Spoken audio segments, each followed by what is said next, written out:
everyone, welcome to Seek and Review. I have 4 albums for you. Guess that's the magic number usually.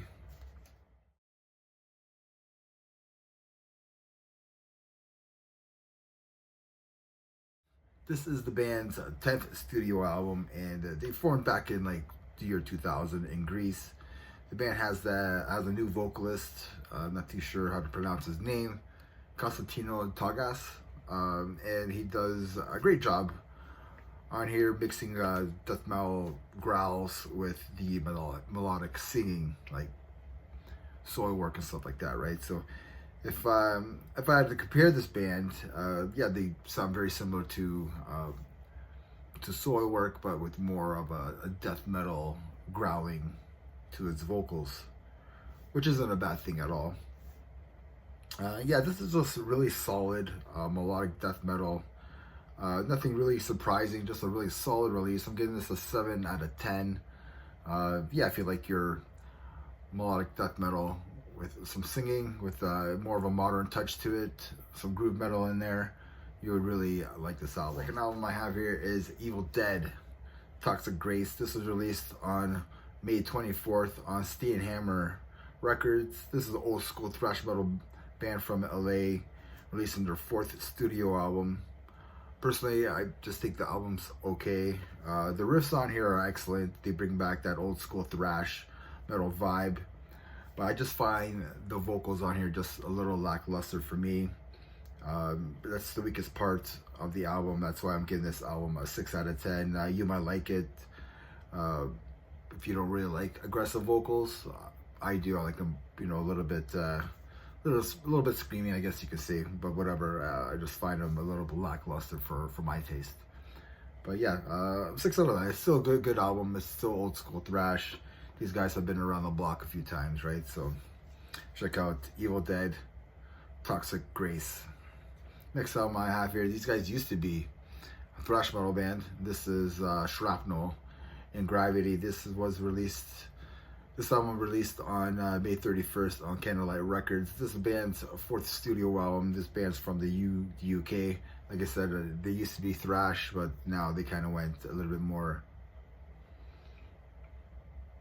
metalcore-ish, I guess you could say. Groove metalcore, I guess.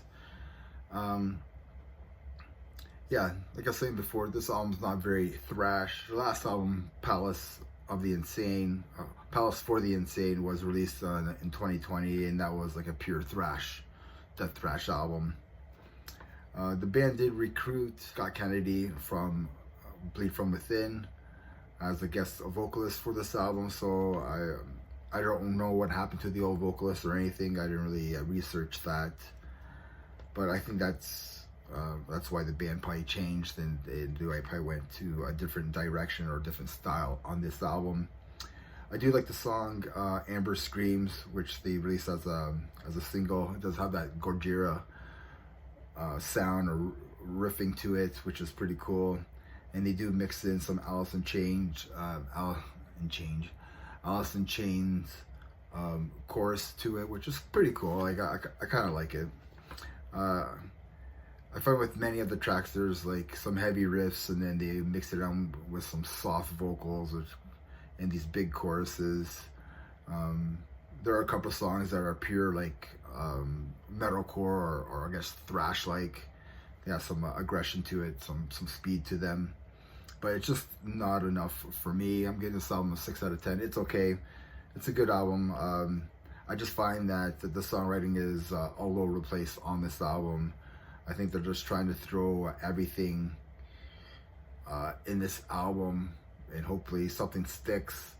You know, they go from like progressive riffs to like a metalcore, then like some soft stuff, and then they go to like an Alice in Chains choruses, then to thrash, and then it's, you know, and that's only in one song. And then I think I even heard a kitchen sink in one of the songs.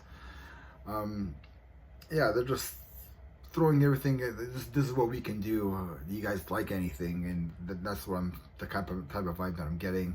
Maybe if they stuck with one particular style, I guess, for like at least one of the songs, you know, and even if they want to make each song different, but they're throwing so much into one song, you know. Maybe if they made half of the album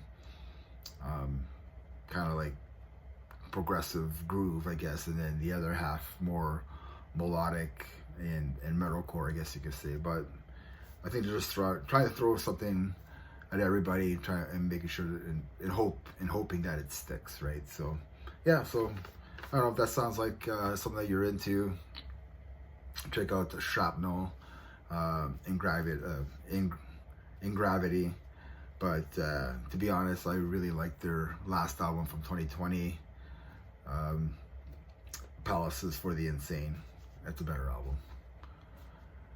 Next album I have here, and the last album for Seek and Review, is Holycide Towards Idiocracy. This was released on June 6th, so yesterday, on Extreme Music. This is their third studio album from this Spanish thrash metal band. These guys are just bringing like straightforward, like in your face thrash. It's high energy speed thrash. So if you're a fan of like Dark Angel, Morbid Saint, Sodom, and like Sabatura, especially like the Arise era, and Beneath the Remains era, you'll probably really like this. I enjoyed it. I think it's a solid thrash metal album. I'm giving this album a 7.5 out of 10. My favorite track on this album is Power Corrupts. And remember, everybody, metal never dies. Cheers.